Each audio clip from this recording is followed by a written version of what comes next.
এই দেশ, এই মানুষ।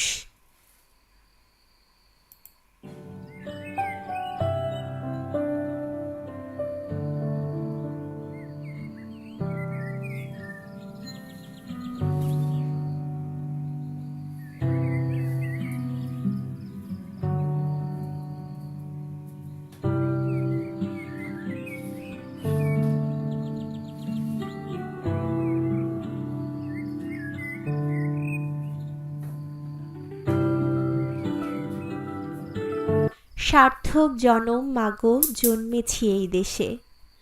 কবির এ কথার অর্থ দাঁড়ায়, আমাদের সৌভাগ্য যে আমরা এদেশে জন্মেছি।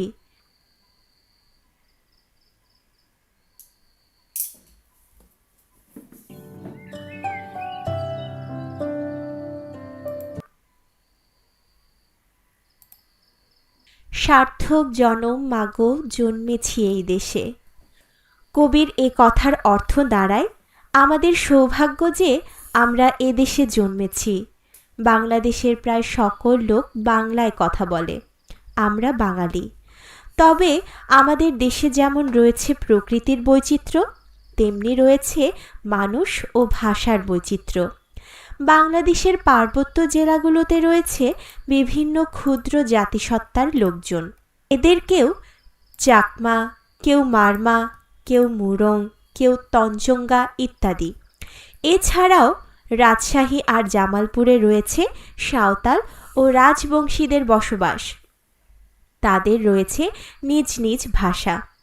একই দেশ, একই মানুষ, অথচ কত বৈচিত্র্য।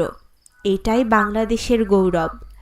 সবাই সবার বন্ধু, আপনজন। এ দেশে রয়েছে নানা ধর্মের লোক, হিন্দু, মুসলমান, বৌদ্ধ ও খ্রিস্টান। সবাই মিলেমিশে আছে যুগ যুগ ধরে। এরকম খুব কম দেশেই আছে। আমাদের বাংলাদেশের বাইরেও অনেক বাঙালি আছে।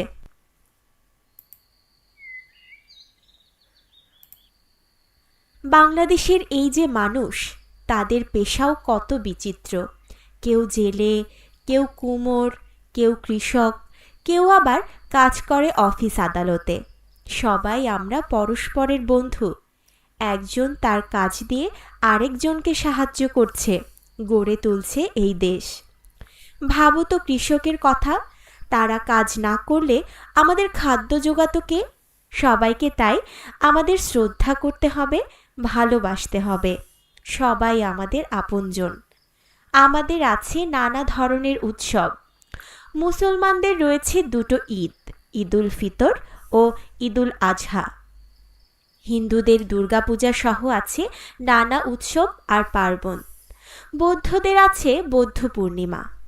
খ্রিস্টানদের আছে ইস্টার সানডে আর বড়দিন। এছাড়াও রয়েছে নানা উৎসব, পয়লা বৈশাখ নববর্ষের উৎসব, রয়েছে রাখাইনদের সাংরাই ও চাকমাদের বিজু উৎসব। ধর্ম যার যার, উৎসব যেন সবার।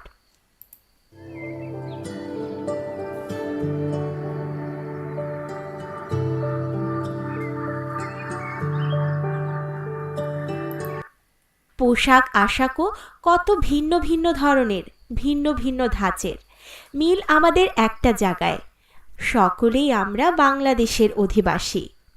বাংলাদেশের জনজীবন তাই ভারী বৈচিত্র্যময়। এই দেশকে তাই ঘুরে ঘুরে দেখা দরকার।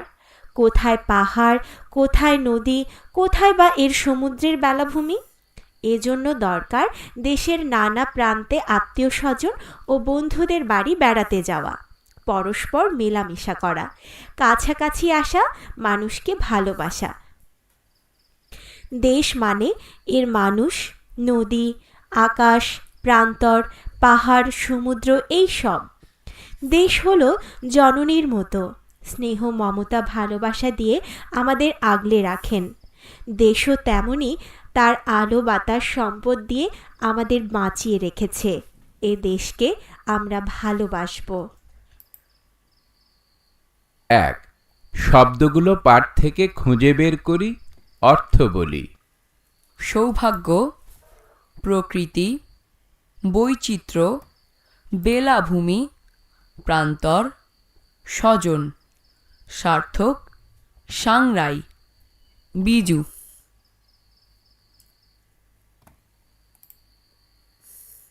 5 বিপরীত শব্দ জেনে নিই, ফাঁকা ঘরে ঠিক শব্দ বসিয়ে বাক্য তৈরি করি।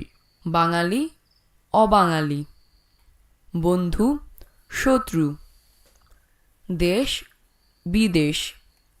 সার্থকতা, ব্যর্থতা। 6 নিচের বাক্য কয়টি পড়ি। মনির খুব ভালো ছেলে। রবিন তার বন্ধু। মনির ও রবিন একত্রে মাঠে খেলে। এখানে মনির, রবিন বিশেষ্য পদ, খুব ভালো বিশেষণ পদ, তার সর্বনাম পদ ও অব্যয় পদ, খেলে ক্রিয়াপদ। এবার নিচের বাক্য কয়টি থেকে 5 ধরনের পদ খুঁজে বের করি। বাংলাদেশের জনজীবন ভারী বৈচিত্র্যময়। এই দেশকে তাই ঘুরে ঘুরে দেখা দরকার। এই জন্য দরকার দেশের নানা প্রান্তে আত্মীয় স্বজন ও বন্ধুদের বাড়ি বেড়াতে যাওয়া। উচিত সবাইকে ভালোবাসা। 7 কর্ম অনুশীলন। ক বাংলাদেশের যে কোনো উৎসব সম্পর্কে একটি অনুচ্ছেদ রচনা করি। খ শিক্ষকের নির্দেশনায় নির্দিষ্ট সময়ের ব্যবধানে 3 দিন 4 দিন পর পর টেলিভিশন, রেডিও, খবরের কাগজে প্রচারিত সংবাদ দেখে, শুনে, পড়ে নিচের ছক অনুযায়ী আলাদা কাগজে তা লিখে আনি। পরে শ্রেণীতে পড়ে শোনাই ও অন্যদের লেখা শুনি। তারিখ, আনন্দের সংবাদ, দুঃখের সংবাদ, খেলার সংবাদ। 1 যুক্ত বর্ণগুলো চিনে নিই। 2 বিপরীত শব্দ দাগ টেনে মিলাই। 1 যুক্ত বর্ণগুলো চিনে নিই।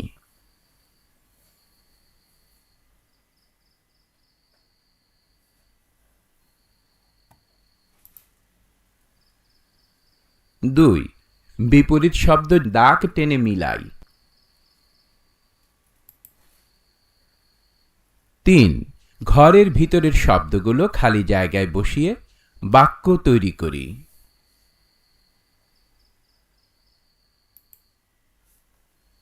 4 নিচের অনুচ্ছেদ অবলম্বনে 3টি প্রশ্ন তৈরি করি।